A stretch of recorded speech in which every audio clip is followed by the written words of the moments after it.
tayo ay nasa Menjola upang gawin ang pagkilos ng Youth Strike for Climate Philippines Manila. Hindi lamang po ito ginagawa dito sa Manila. Meron din po tayo mga pagtitipon sa Ilocos Norte, sa Bulacan, sa Pampanga, sa Antipolo, sa Bacolod, Iloilo, Tacloban, Cebu, sa Davao, sa Jensan.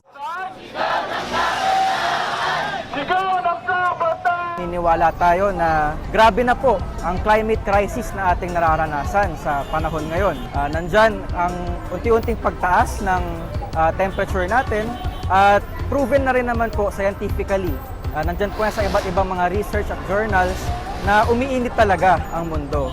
Nandito ang Kabataan Party List bilang boses ng kabataan sa Kongreso upang ipaalam sa lahat na tayo ay handang kumilos sa loob ng Kongreso para sa mga makabuluhan na reforma para sa ating kalikasan at bilang pagtugon sa krisis ng klima. Kinakailangan ang pangangalampag hindi lang sa loob ng Kongreso kundi sa ating eskwelahan, sa ating mga komunidad upang maipakita sa ating mga leaders, sa gobyerno, sa ating komunidad na ang kabataan bilang tagapagmana ng bukas ay handang kumilos sa ito. The survival of my generation is non-negotiable.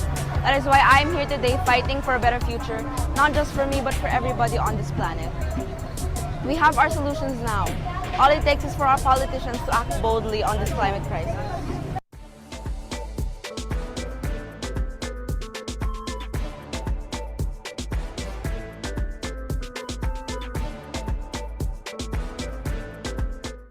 Power to the people!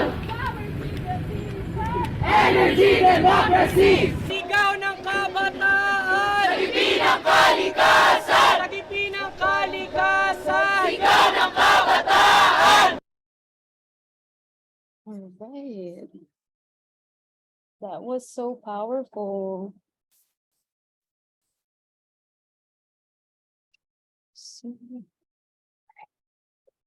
Okay. Well, thank you everyone for waiting patiently for our event, Kalikasan, the Philippines and the Climate Crisis. This is presented to you by the Association of Filipino Scientists in America and also Kabataan Alliance Northeast. So what we really intend for this event is to have a discussion about the climate crisis in the Philippines and really realize the role of the youth, scientists, students in the fight for climate justice. And for this event, we are really glad that one of the youth climate activists who is very active in grassroots organizing in the Philippines and also really brave and courageous in knowing the international scene that there is a climate crisis happening in the Philippines and climate justice must be acted upon now. And so to start our event, I would first want to introduce the organizations which are hosting this event. So the Association of Filipino Scientists in America is a community of Filipino scientists in the US that seek to utilize our expertise and resources to support the Filipino community. So we do a lot of programming in mentorship, but also we have a lot of events and seminars and mostly advocacies about what's happening in the Philippines and also here in the US that's affecting our communities. So we have a lot of programs about COVID before, but usually in April we host Earth Day event because a lot of our members are also part of environmental science programs and are very passionate about their role as scientists in the call for climate justice. Next is Kabataan Alliance, which is a national alliance of Filipino youth and student organizations dedicated to serving our communities here and back home in the Philippines. And Bea from Kabataan Alliance is here, and maybe you could speak a bit more about KA. Yeah, so it's really, a different Filipino youth organization, doing grassroots organization, and engaging in campaigns, whether local or national campaigns. And I'll share later what campaigns we're doing. But one of the main things that we are waging is the campaign to pass the PHRA or the Filipino Rights Act, it's because, you know, understanding, as Kabataan Alliance, we understand that climate justice is also a human rights issue. And so that's something that we would want the room here, to, you know, partake in and, support. So, yeah, just to speak on Kabataan Alliance, we actually started out as a environmental justice organization called Kabataan Network, or Youth Link Arms Network. And yeah, it came to the realization that we, you know, environmental justice and climate justice is intrinsically linked to human rights, or the fight for human rights. So we eventually became Kabataan Alliance. All right, thank you, Bea. And so moving forward with our program, we're not gonna let you all wait for more minutes. We're gonna start with our speaker, Mitzi Jonelle Tan. Mitzi is a full-time climate activist based in Metro Manila, Philippines. She is the convener and international spokesperson of Youth Advocates for Climate Action Philippines, the Fridays for Future of the Philippines. And she is also an organizer with FFF International and FFF MAPA, or Most Affected Peoples and Areas, making sure that voices from Global South, especially, are heard, amplified, and given space. A strong voice on anti-imperialism, anti-colonization, and the intersectionality of the climate crisis, she is committed to changing the system and building a world that prioritizes people and planet, not profit, but through collective action. All right. Thank you, Mitzi.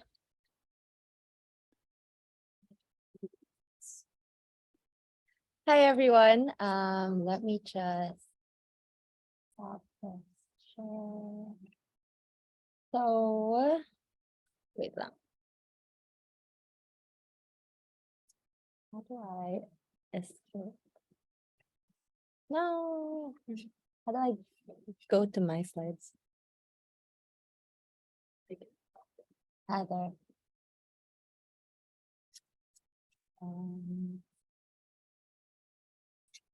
Could be the other one.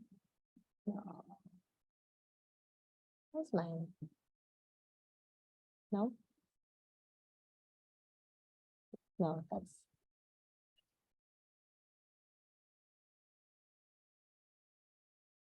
We opened it now, right?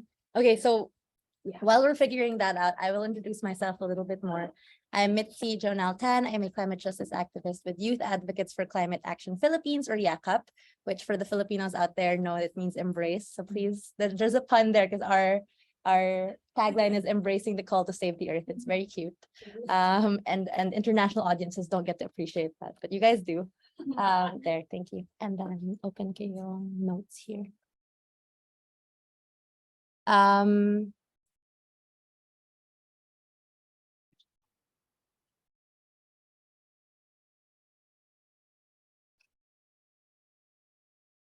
me open the camera.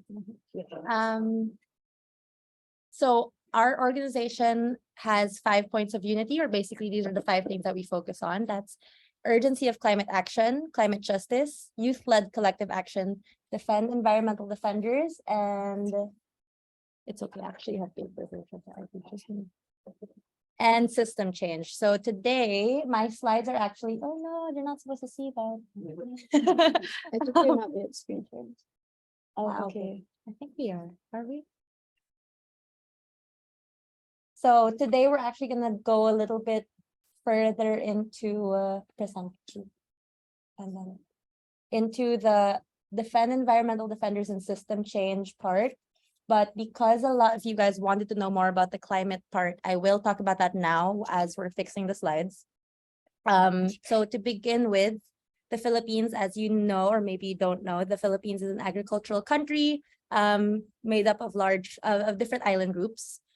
We are currently the second most at-risk country in the world to the climate crisis, according to the latest Global Climate Risk Index. We also only contribute around 0.4% of global carbon dioxide emissions. That's what we should screen share. That's not too. And then open this one. So what does that mean? What does that actually look like? I can throw a bunch of numbers at you, but For a lot of Filipinos, that means seeing floods consume our communities. It means being stranded on rooftops for days. It means because we've had the highest number of extreme weather events in the past 20 years globally, that my generation, our generation, grew up in the climate crisis. I've asked my mom, what's the difference of what we're experiencing now and what she experienced when she was younger, and it's very different. Yes, we had typhoons, but not at this level, not with this intensity, not with this extremity.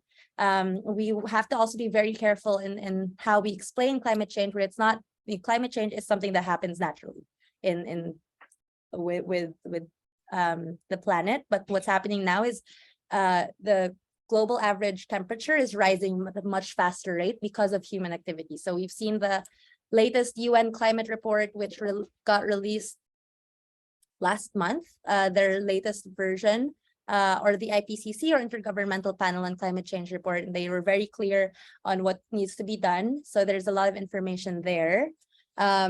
Some of the most vulnerable people in the climate crisis, in the Philippines, are peasants. So these are our small farmers, small fisherfolk, and indigenous peoples. They also so happen to be our environmental defenders. So the definition I'm using of environmental defenders follows the definition of Global Witness, which is a UK-based NGO that watches human rights violations against environmental defenders and land defenders. This topic today will go a little bit more on land justice and some of the issues in the Philippines of why we're so vulnerable to the climate crisis. Less about the global carbon dioxide emissions, and we can talk about that if you want to, where it is, for example, the US, which is historically the biggest and largest polluter, and so also has the biggest responsibility to solve the climate crisis. But in a Philippine scale, we also know that monocrop plantations are a large cause of emissions and land degradation, biodiversity loss, not just in the Philippines, but across the world. And as YACAP, as my organization, we work with a lot of small farming communities. And there's this one small farming community in the Philippines I want to give focus on. It's called Lupang Ramos, so it's in Cavite. And they have slowly taken back their land from what used to be either a large sugarcane plantation or just, what's tambakan? A place to put trash in. And yeah, not really a landfill because it wasn't official. There's just trash in that land. And they took it back. And now the land is healthier because they are planting according to the season. They're planting, what the community needs and what the community eats and what not just their community, but Cavite eats. So you see that when you give peasants, when you give farmers their land, the land becomes healthier. It's better for the environment. It's better for the community. It's better overall. So again, this is going to be a deep dive into the Philippines and how it is an anti-imperialist fight, especially for those from the US. Yeah, so it's not going to the next slide. There. I wanted to talk about how I first became an activist. So in 2017, so I'm beside the one holding the blue flag. This was in 2017, there was a lakbayan. So what lakbayan is, or lakbayan ng pambansang minorya, which roughly translates to the journey of the national minorities, is an annual march, rally, and camp out by minority peoples of the Philippines to protest against human rights violations and exploitation of ancestral land. So if for the question earlier about indigenous activism, especially around climate activism, we're gonna get to that a little bit later. But basically, in 2017, there was the lakbayan ng Bangsamoro at iba pang pambansang minorya, ilantad at labanan ang pasistang diktadurang US Duterte. So let me translate that. Journey of the Bangsamoro and other national minorities expose and fight against the US Duterte fascist dictatorship. So I want everyone to remember that term, US Duterte fascist dictatorship. And we'll get into that a little bit more later. But basically, there was a lakbayan, there was a journey from the rural areas to the city center for them to talk about what was happening in their areas, because there's no media coverage of what's happening there, of the environmental degradation and the human rights violations there. During this time, I was able to talk to a Lumad indigenous leader, the Datu, or that's what they call the leaders. He didn't even tell me his name because it was too dangerous for him to tell us his name. He was telling us about how they were being harassed and displaced and militarized and killed, all for protecting their ancestral lands for the forests. Then, ever so simply, he shrugged and chuckled and said, that's why we have no choice but to fight back in Filipino. And then he asked about lunch. It was that simple to him. All of this is happening, and that's why we have no choice but to fight back. And that burst my bubble of privilege, that expanded my worldview, and I realized here I was trying to decide whether or not this is something I wanted to do, if I wanted to advocate, if I wanted to be an activist, if I wanted to do something. But it is that simple. We have no choice but to fight back. In 2018, that was when I decided, 2018, 2019 was when I decided a little bit more to become a full-time activist. And the reason that that happened, one of the people that pushed me to do that, his name was Chad Book. So he is this one on the rightmost. He was a magna cum laude of the University of the Philippines who graduated from computer science. And he gave all that up to be a volunteer teacher for mathematics for the Lumad indigenous schools in the rural areas. This was very special to me because I graduated mathematics in university. And at that time as an activist, I was thinking, how do I use math to serve the people? It's so theoretical, it's so this, but here was someone who was using that concretely. A little bit of background for those who aren't familiar. The Lumad people, they're an ethnic minority group, mostly in Mindanao, and they don't have access to schools. So what they've done is that they've set up their own schools. And what does the government do? They say that they're terrorists and they try to bomb and close the schools down. So in February 24, 2022, last year, my friend Chad, along with 4 other volunteers, were killed.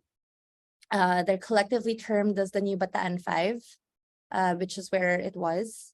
The other volunteers were Lorraine Nguyo, Elegin Balonga, Tirso Anyar, and Robert Aragon. The Armed Forces of the Philippines said that they were killed in a supposed encounter between the rebel army and the military, a claim that's been disputed by both community members and the forensic pathologist. You see, the Philippines is one of the most dangerous places in the world to be an environmental defender and activist. From 2012 to 2021, 270 environmental defenders were killed. These are only the documented ones. There's still so much more across the world, not just in the Philippines, that aren't being documented. But why are they fighting? Because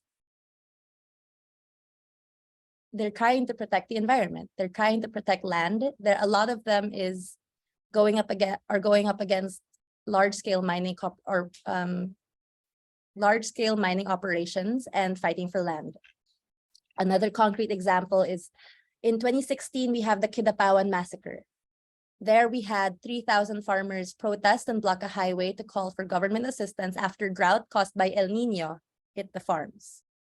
So they called for bigas hindi bala, which means they were asking for aid. They were asking for rice grains because of the drought, because of the climate crisis. But instead, police stormed the protesters' barricade and opened fire, killing 2 farmers and wounding 13 others. That is the response of the military, of the Philippine government, when their citizens call for help during the climate crisis. In 2016, cops tried to disperse a rally of peasants and indigenous peoples protesting alleged military and US presence in their lands, and police set off tear gas and drove a police vehicle through the protesters' ranks. So this is how the police and military protect the US. The US embassy mobilizations are the most intense ones. Just a few hours ago, there was a protest at the US embassy back home, and they have, I think 5 people have been arrested. And I'm not sure what the updates there are because it literally just happened. And what are they protesting? What are they fighting back against? Again, the presence of military in their land, in the environment. You see, feudalism, it still persists in the Philippines. Large tracts of land are owned by a few landlords, big bourgeois compradors, and imperialist agri-corporations. To have a clearer vision of that, Central Park, which I hope everyone is familiar with, is 340 hectares. So that huge space is 340 hectares. The land that's owned by some of the landlords in the Philippines range from 6,453 hectares to 39,238 hectares. I'll let you do the math of how many Central Parks that is.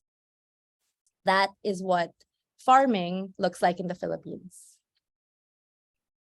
The vast majority of peasantry lack adequate land to till or no land at all. 7 out of 10 do not have their own land to till. 4 out of 7 are tenants. And this doesn't just happen in the Philippines. It happens across the world. And going back to what I was saying earlier, what is one of the, aside from fossil fuel industries, they're like at the top of causing the climate crisis. But a lot of times you also talk about agriculture causing the climate crisis, but it's not small farmers and peasants that's causing that. It's these large-scale monocrop plantations. But how did the system come about? So it won't be a surprise to this audience that the Philippines was colonized by the US. It was Spain, after 300 years of colonization, that set up the system of large-scale land owned by landlords. But the US kept it and they intensified it.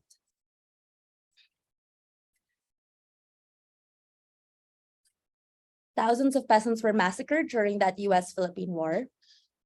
But does anyone know why the US colonized the Philippines? I know we're taught like resources, everything, but who has heard of the term white saviorism? Do you guys know about the term of the white man's burden? Did you know that it was a poem written by a British imperialist poet to encourage the US to take on the incredible burden of turning the barbaric Filipinos into civilized people? The term white saviorism, which is now called the modern day of white man's burden, was a poem to convince the US to colonize the Philippines. Who else was convincing the US to colonize the Philippines? Cane sugar businessmen played a role in encouraging the colonization and annexation of the Philippines in 1898. So again, it was because of land. It was because of that. And low tariffs facilitated continued expansion of these sugar plantations, cutting down forests in the process. So again, why are we having these environmental issues? Why are we having these environmental degradation? Why are we having the climate crisis? It goes back to the need for land, the need for resources, but not for the use of Filipinos, not for the use of regular people, but for the use of the colonizers. They set up an import-dependent and export-oriented economy, and that's what we see today. The Philippines is an exporter of raw materials for US industries, a source for cheap labor, and importers of finished products from surplus US manufacturers. And the US still controls so much of our economy, politics, culture, and education. Today, the US military is the largest single institution carbon emitter in the world. That statistic gets thrown around a lot. But if you look at the Paris Agreement or all the climate agreements, really, it's not mandatory to count and to account the carbon emissions of your militaries. I think very few countries actually do it. The US was one of the countries that blocked the proposition that it be counted in the when you're counting countries' emissions. I don't know if people know, but the US military trains our military back home.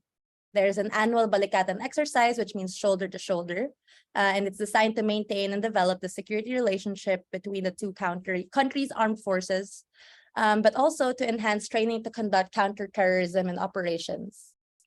Then my question is, what does that counterterrorism training look like? It looks like this. It looks like this. And it looks like this. It looks like this.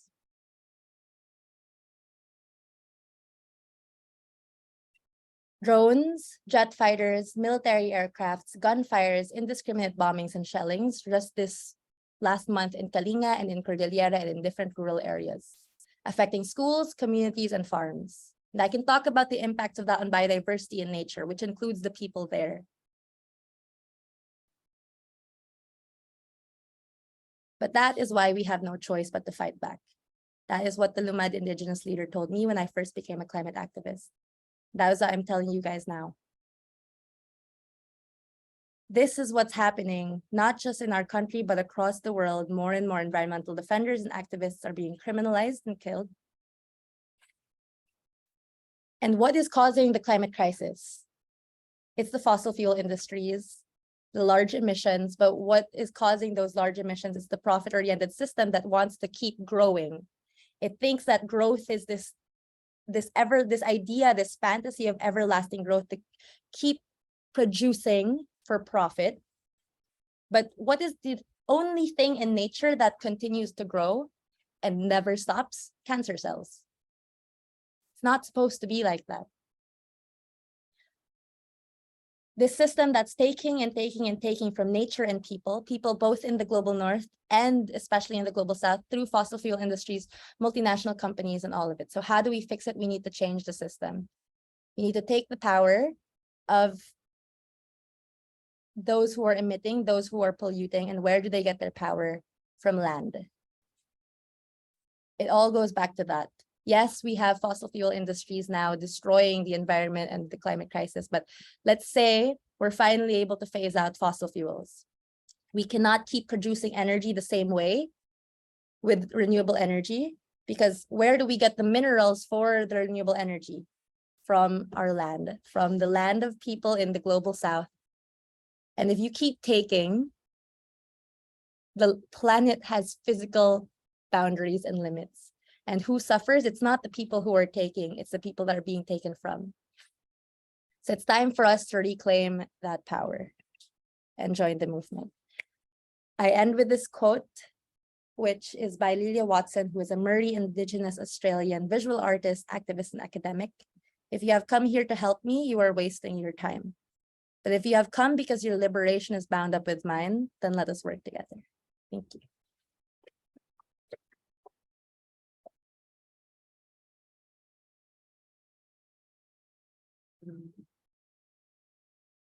Thank you, Mitzi, for that really powerful presentation and really powerful message at the end as well of making us reflect really of what we can do and what we should do as youth, students, and scientists for the call for climate action and justice. So right now we're gonna open the floor for questions from the audience, both online and in person. So if you have a question, feel free to just share and raise them. And maybe for in-person participants, we'll just repeat it so that people online could hear the question. Yeah, any questions? Okay, maybe I could start. Oh, you have a question? Okay, sure. I guess like the main message of your presentation was really land is life. The people's resources are really the main, that's life, that's our main source of livelihood. And there's a lot of attacks on defenders because, you know, colonizers and multinational companies and people who wanted to grab our resources are there to really take this away from our people. So right now, I know there's a push by the government to really push charter change. And that actually one of the points in charter change is 100% foreign ownership of our land and resources. And it feels like it really contradicts with what we wanted to see, what our independence would be, right? And really owning our country as Filipino people. So what do you think is, you know, the effect of this in the climate of the Philippines and also just in our country and people in general? So the 100% foreign ownership of land is actually really dangerous. We have, for example, with the Mining Act of 1995, you already have, this policy already allows the 100% foreign ownership of mines. And we see that when it is 100% foreign owned, they will take more than what the community, what the planet, what can survive. And all of the minerals, all of the things that were used for that don't benefit the Filipinos, not really. It goes abroad. It gets shipped out for cheap, and then it gets processed abroad, and then it gets sold back to us for way more. And that's not how it should work, right? The Philippines were not industrialized. We can't, the tip of this pen, with the people on there, but the tip of this pen, we can't process this at home, but we have the minerals to do it. What happens when we have to transition to renewable energy? Will we go into debt to the global north countries for that technology? For the where did the minerals come from? They come from us, they come from the global south, but will we go into debt to the global north countries for this technology? Will it even be provided and available to us? We saw with the COVID vaccines, it took so long for it to go to global south countries. Will it be the same thing that we see with much needed climate technology? Yeah, and it's just, there's a lot of debate now as well, let's say with carbon credits, and we can go into the climate space a little bit more, climate conversations if you want to, where you see countries being able to buy land and offset their carbon emissions through that. And it's dangerous because they get to decide and dictate what happens on that land. What happens to the communities that live on that land? The people who were actually protecting those areas, and the people most vulnerable to the climate crisis. When we talk about the climate crisis, it's not just an environmental problem, because it's impacting people. And it's amplifying all the other existing socioeconomic crises that we already have, that we're already experiencing. Right? We're hearing it more and more that the climate crisis is an intersectional issue. What does that mean? It means urban poor communities are some of the ones that are most vulnerable to the climate crisis. It means, for example, in 2013 with Typhoon Haiyan or Typhoon Yolanda, because of the economic destruction that the typhoon left, young girls and women were forced into prostitution long after the typhoon was gone. So there you see the gender crisis and class crisis coming into play with the climate crisis. Thank you. And you have a question? Yeah, I have two questions actually. So for one, I was incredibly inspired and empowered by your presentation. So thank you. And my two questions. First one is, you noted that land is life, and so how do we take land back? And secondly, what are tangible things that we can do with the imperialist So for the online audience, she asked how to take land back and what we can do in the imperialist core in the US. Lots of things for taking land back. It is the main advocacy and call and campaign of our indigenous movements and of our peasant movements. So it's mainly supporting whatever it is they're already doing. So that looks different in different ways. In the Philippines, with YACAP, what we're doing with some small farming communities is, so of course, we're helping to campaign for genuine agrarian land reform, but also trying to think of I don't know if there's an English translation for that, but basically what happened in Lupang Ramos, for example, is they just started planting in that land and then protecting it. But now what their problem is that they don't have social services. There's no irrigation, there's no electricity there. So we did a climate education module that was contextualized to their experience last year, so that they were tooled. They were empowered with the tools of climate campaigning, and they went to the Department of Agriculture, who before would tell them that you don't need irrigation, there's rain. And now they said, no, climate crisis, climate change, look at this. And so they were able to pressure the Department of Agriculture to provide them a water pump. And then we paired them up. We worked with them to turn that into a solar powered water pump, and we teamed up with some engineers.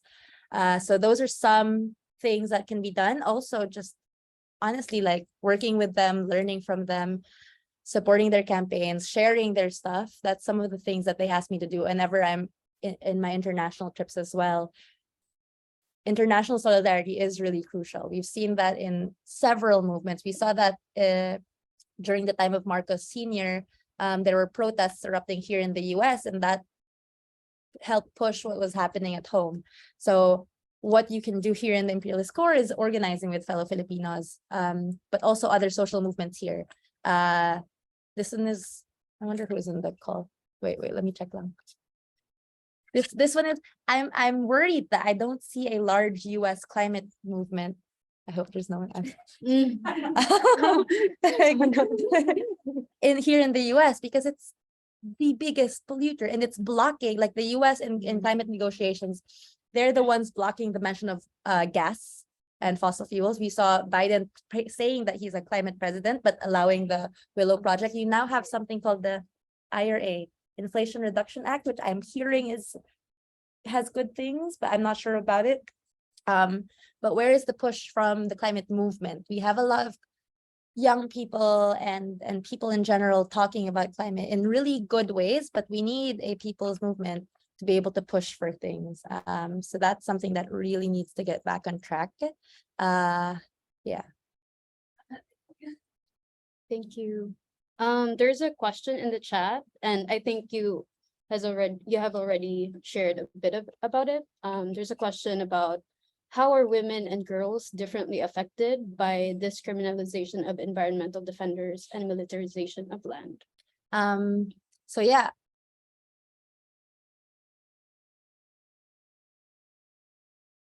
Kind of decide where to start. So the Global Witness reports already mentioned there that women land defenders specifically, they also face gendered threats. So that means you have rape threats and you have actual sexual harassment, trigger warning, of women, but also they threaten the women's families.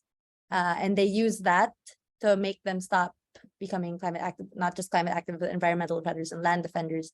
The first environmental defender that was killed or disappeared under the Duterte regime was Gloria Capitan, who was a grandmother who wanted to stop a coal plant in the Philippines because it was affecting her grandchildren's health.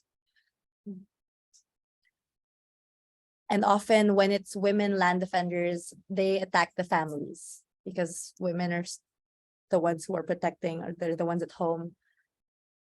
So that is, it's a bit heavy, but that is some of the impacts that women are more vulnerable to the militarization and to the harassment of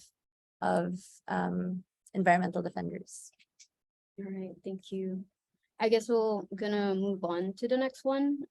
We're just gonna do this last two questions, I guess, and we'll move on with the program. So the next question is, how can Filipino Americans best help the Philippines in this fight? It's interesting because I meet up with a lot of Filipino diaspora and Filipino migrant groups whenever I'm in different countries. And I think Filipino diaspora have such a crucial role of bringing what's happening at home to spaces like these. Because now you have a direct connection, because it's not, it's not sustainable to have me or like other global South activists coming to these countries like all the time. It's important that there is a strong migrant and diaspora movement that brings what's happening at home to the context what's here, because you guys also understand the context and the audience here more than I ever would. So that means you'll be able to communicate these topics, these issues in a much more effective way and in a longer and deeper way. I'm here for one conversation, but the diaspora here, you guys can bring this forward and build a connection it becomes more real when you see someone who's actually from there. And so Filipino diaspora, not just in the US, but really everywhere, but I think especially in the US, just because of how much influence the US has on our country at home, has a very special role to really push that.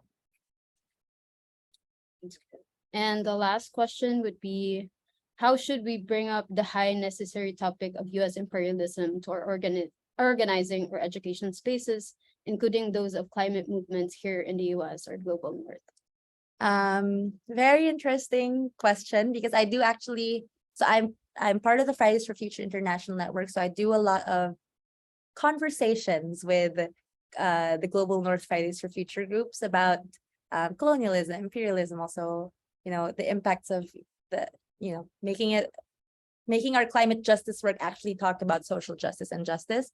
And I get very varied responses. I think it's so important that we keep talking about it, but we have to be effective in the way we're communicating it, understanding what they already know and what they already understand, and then showing the impacts at home. So the presentation I had today was actually built for a US audience, because I had a summit in Princeton University last weekend, and they were mostly from the US. And there, like being in universities like this, you really see like the disparity of what's happening at home outside of the university. And so really connecting the US military, imperialism, everything, and concretely showing examples of how that's affecting other countries is so important. But also, for example, you now have the IPCC report talking about how colonialism has made countries more vulnerable to the climate crisis. So there are a lot of like actual research and science-based papers that talks about imperialism and colonialism. It sucks that we needed like, I love science, research is great, but it kind of sucks that we need like scientists to say it and people aren't listening to lived experiences, but it's what's happening. So we use it to our advantage to make sure that we can use it as tools to organize and to get people out of that headspace. Sounds good. Yes. Thank you, Mitzi. That's the end of our Q&A question. I guess that's also a really good segue to the next part of our program, because for the next part, we are going to have some reflections, and we invited March for Science New York City to really share on their reflections on how we can take action on climate justice as youth, students, or scientists, or mostly for March for Science would be scientists. So let's welcome Ingrid to share her reflection. Little fun fact, my first climate protest that I organized at home was a March for Science one. So it's going back to the roots. Sounds good.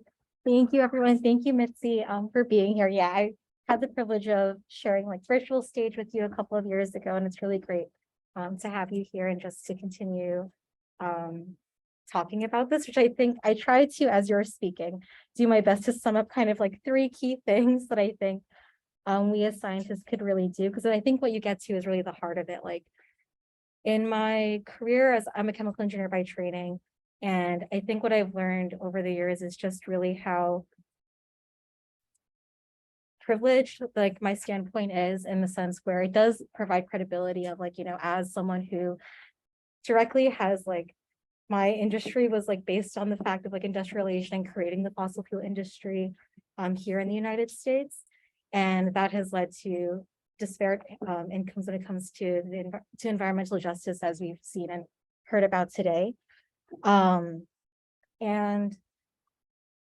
we just need to do more, I think, the science is there, but we need the political will. And I think that comes from really just humanizing the scientists. And I think going back to what you said, the science is important, but it's already there. And really what we need to do is just listen to the lived experiences of people all around us, particularly like, yes, in countries like the Philippines, where the outcomes of the climate crisis are already extremely disastrous, but it's also true here in the US, and we don't need to look too far to do it. I think for everyone here today, the first takeaway would really just to continue to take what you learned here and reflect about your own standpoint and where you grew up, or the community around you, the community you belong to, and how those things merge, particularly with your identity as a scientist. So I can use myself as a bit of an example again, where I'm a chemical engineer by training, as I mentioned, and our industry, as I mentioned, is rooted in industrialization and the fossil fuel industry.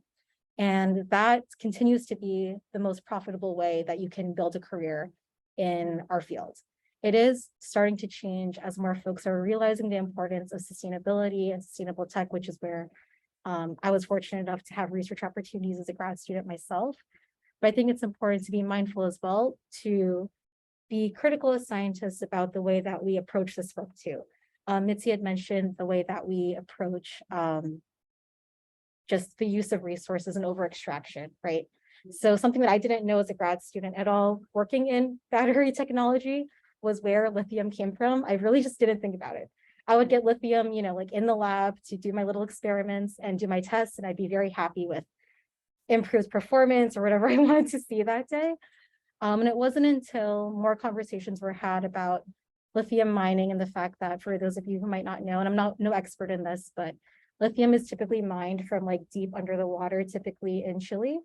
And that has caused, particularly with companies like Tesla, where production has ramped up over the pandemic, with things like the IRA, which has boosted interest in electronic vehicles, to conflict with indigenous communities who are there and have the rights to the land, but governments, companies are ignoring that. And it's a big conflict, right? I mean, there's one thing where we say this is renewable, this is clean energy, but what does it actually mean to challenge again the way as scientists, as researchers, we think about the work? So I think the first thing there would be to just take the lessons learned from today, the stories that you heard today, and think about how that might apply to what you're doing. And again, I realize that maybe as like a biologist or something else, it might not be as directly related as chemical engineering, but we see these impacts of the way that the US in particular and imperialism has even bled down to like the culture that we see in STEM, right? This notion of growth, as Mitzi mentioned again, and overproduction and just this constant grind and need to produce and do as much as possible is all these relics of what we've seen in what we do. And just again, thinking a bit more about ways that we can start to dismantle those structures, even if it just means having conversations, you know, with your lab group about the way things are run, or talking about, you know, maybe taking a second as lab group to attend talks like this, whatever it is, just to kind of raise awareness. And then also looking into your own communities, right? So I mentioned that we don't need to look as far as the Philippines from New York to look at environmental justice issues.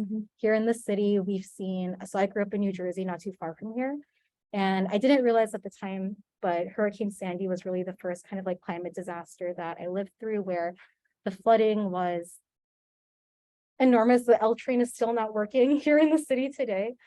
So we see these effects as well. And the flooding is only getting worse and worse, right? Every time that there is like even a little bit of thundering or a little bit of a rainstorm, we see about, we hear about subway platforms flooding, or we experience it ourselves. And where those communities are located, similarly to what we're seeing like globally, is typically in areas that are low-income communities of color. And what we can do as scientists is really, to get to my second point, is really just start to engage in that work too. And I realize that I'm speaking to a group of scientists, likely academics, who spend 12 hours a day in the lab, and that it can be definitely time away from our work, but I think time well spent, whether it's 5 minutes to just, you know, get involved with a local organization, or 5 minutes to just volunteer to create a sign-up sheet. The number of times that I've been asked to do something just because I know how to use Excel or like MATLAB is like very surprising, but very helpful. But using your skills again to help out the folks that, like the communities that you belong to, essentially. You don't need to look again too far to do this work. And that can look in different spaces in different ways. And I think the last thing that I'll say is really just again I kind of jumped the gun. I kind of said what I was going to say, but if you can't, you know, spend your expertise, whatever time you have, just to continue that engagement and make it ongoing, I think is the number one thing. Because I think, as Mitzi said, like we have movement, there are things like the RA, there's investment in sustainable tech. We're seeing the policy start to shift, at least in narrative. But the work really happens when we are pushing back and like having a voice collectively as a whole. So as scientists, as crappy as it might say that we need to rely on that, using our credibility to offer that leverage, offer that expertise. Yeah. Go.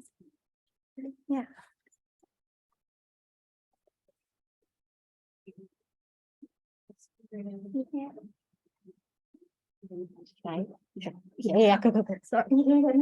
Wow. Thanks, Ingrid. Yeah, I really love the last sentence as well, because I feel like AFSA, the prime definition of the organization is really how to use your expertise and resources to serve your community, and that is what we're striving for as an organization. So yeah, it's just like a really good message to scientists. Moving forward, we wanted to provide some opportunities to actually take action, especially with, you know, like the different issues facing our communities in the Philippines right now. So I'm gonna share. This is the right, yeah.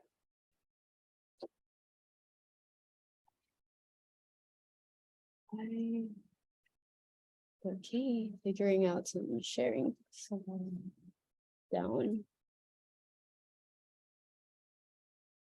Cool. I see. All right. We are. So to do that, I'm actually gonna call Bea from Kabataan Alliance to share some calls to action points. Yeah, you will sit here. Yeah, hello again. My name is Bea. Hey.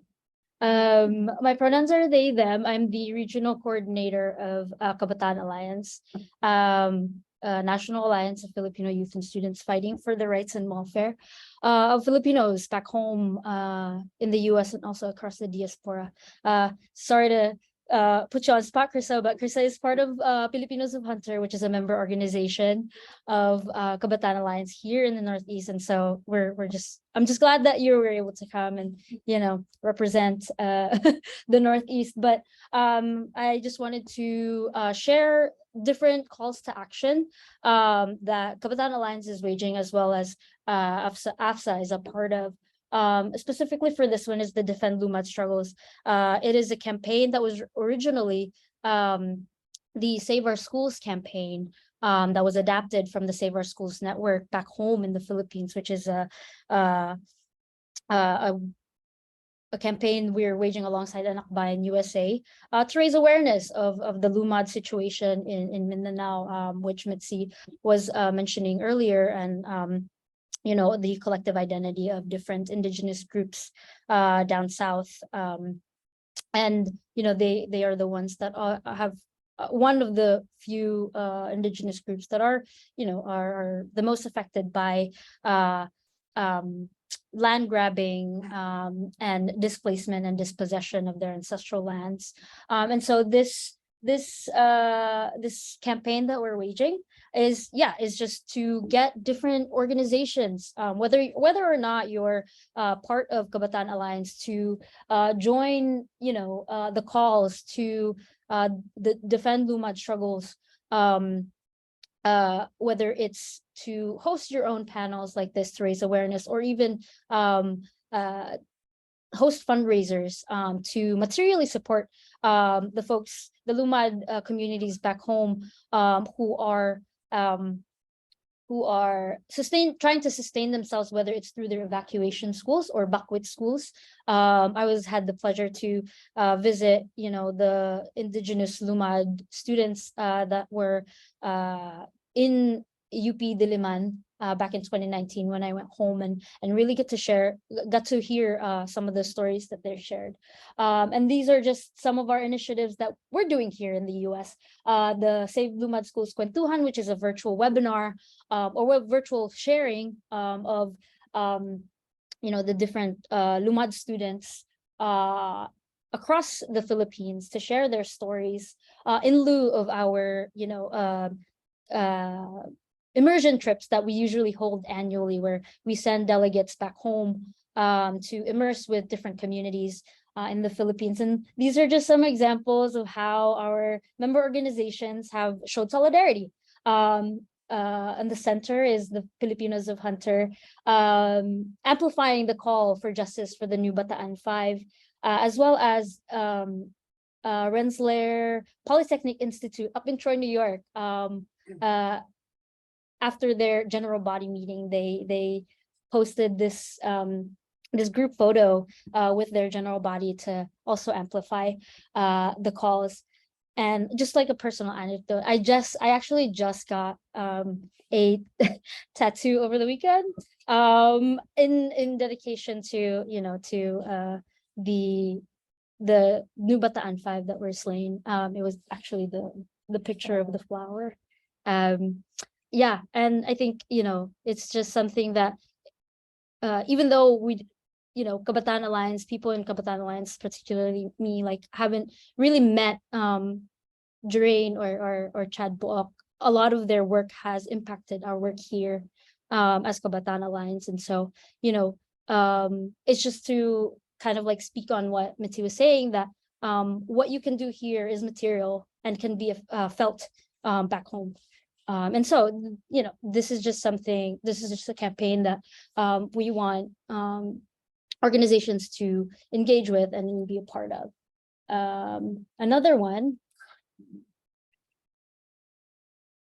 is the Philippine Human Rights Act, which is a piece of legislation to halt military aid to the Philippines until the US military and the Philippine government is held accountable for the human rights violations that were inflicted on by the US Duterte regime. And so it recently had just been introduced this year in March by Susan Wild again. Go Pennsylvania. I'm from Philly. And so, we are calling different organizations, whether you're a member of Kabataan Alliance or a member of AFSA, to sign the petition and have your organizations endorse this piece of legislation, because we know that, as already shared by Mitzi earlier, that the US military is the biggest polluter, and we see that in the Philippines presently. And so by way of having this legislation passed is another way of protecting the Philippine land, and so if you want to know more information about the PHRA, the website is right down below. This is actually the action from 2021, was it? Yes. Oh my God, that's been such a long time. So folks who are from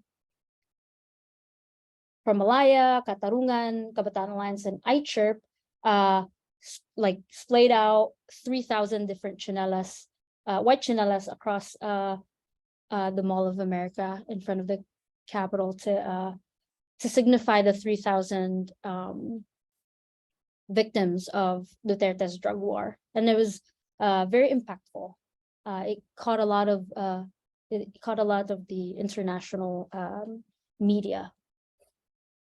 And then lastly, we have our ongoing fundraising campaigns to help the most affected communities who don't necessarily have access to resources or have been deprived of resources by the Philippine government. And so it's our grassroots organizations here in the diaspora and also back home that are on the ground to provide these resources, unfortunately. And so Kabataan Alliance have partnered with CDRC, which is an on the ground grassroots organization back home that does a lot of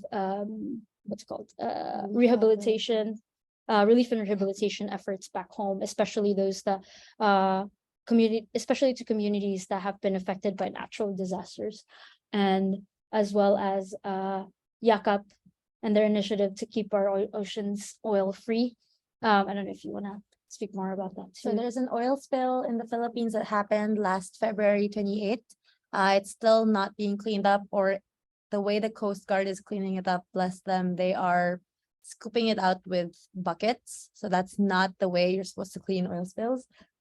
These photos are from a fact-finding mission that we just did like last week. Yeah. So our members of YACAP went to the community, brought experts, and to actually figure out what's happening, because there's been a media blackout for quite some time. And we're collecting donations for it. The reason why it's happened is because Mount Empress Princess was the very interesting name. Was the oil tanker that caused the oil spill, but also it was commissioned by a subsidiary of San Miguel Corporation, and San Miguel Corporation is actually like the main. They own so many things. They own the largest coal-fired power plant in the Philippines. They are the ones in charge of the reclamation that's happening in Bulacan Tiliptip, which is cutting down mangroves, and they want to build an aerotropolis like so many things by San Miguel Corporation. So that's a campaign that we're trying to build eventually. It's a bit hard to target them when they're so loved in the Philippines. Yeah. But yeah, those are some of the campaigns and initiatives that we're doing as Kabataan Alliance, as YACAP, as AFSA. So yeah, things are happening already. Different grassroots organizations are already doing a lot of climate justice and human rights campaigns that are directly affecting our communities back home. And so yeah, if you're not involved yet, or if you want to get more involved, yeah, just approach us at the end of the program, and we'll be more than happy to talk with you. And for those who are here in person, there's a petition at the back for the Masungi G Reserve. So it's a G Reserve back home. We work closely with them. They asked me directly to bring this for the travels and to take photos. So I'm gonna ask for photos with you guys later with the sign. But yeah, basically they're being threatened to close down. They're doing a lot of conservation work, but also talking about a lot of their forest rangers are being harassed. Some of them got killed. So there's more information there in the back. That's it. Oh yes. Yeah. 15 minutes. In actually 13 minutes. This action held by Bayan USA Northeast. It will happen in the at the US military recruiting station in Times Square, West 43rd Street and 7th Ave, to protest against the Balikatan exercises that will actually be happening in a few hours. Yeah. And so we're trying to beat the news and actually amplify the voices of the folks back home that are against these joint trainings that is heavily affecting the environment back home. And so if you are free, come with us, and let's take the one train right down to Times Square and grab a placard and yeah, join our action. A little bit of information in terms of the environmental destruction of the Balikatan exercises. So they're doing live fire exercises at sea, at a fishing vessel, an old fishing vessel. So that is going to affect the local marine life, but also risk security and safety of the livelihood of the coastal communities surrounding that area. So that's just one example of how, again, the US military pollutes and emits. Yes. I think that's it. Yes. Maraming salamat sa inyong lahat. Maraming salamat.